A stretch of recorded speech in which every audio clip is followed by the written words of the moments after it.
প্রথম যেদিনকে আমি দুধ বিক্রি করছি সেদিন আমার মোট সেল হয়েছে 60 টাকা। হাইস্ট হয়েছে 16ই ডিসেম্বরে বড় বড় বন্ধের দিন আমি 1,81,000 টাকাও সেল দিচ্ছি। ধৈর্য ধরে ছিলাম তাই এ পর্যন্ত আগাইছি ভাইয়া। ভেঙে পড়া যাবে না। যে কোনো একটা কাজ করতে, যে কোনো উদ্যোগ নিয়ে একটা কাজ করলে ওই কাজটা ভেঙে পড়া যাবে না, হতাশ হওয়া যাবে না।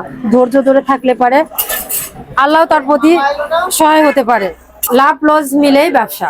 ফুটপাতে ব্যবসা করতেছে এটা খারাপ না, আমি বলছি যে না, আমি তো খারাপ কিছু করতেছি না। আমি আমার নিজের রোজগার হালাল রুজি রোজগার করে খাইতেছি, এতে আমার কোনো সমস্যা আমি বলি আমার নাজের কাছে বলে যাবে না, এটা আমার সমস্যা হয় না।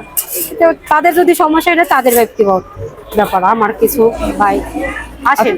আচ্ছা, আপনি এই যে এতগুলো রান্না বা এতগুলো পিঠা আসলে আপনার কোথা থেকে শিখলেন? আপনি নিজে থেকে শিখলেন না কারো দেখে শেখা এটা? কারো দেখেও শেখায় না, আমি নিজের থেকে দিই। ওই আমার মায়ের কাছে বসাই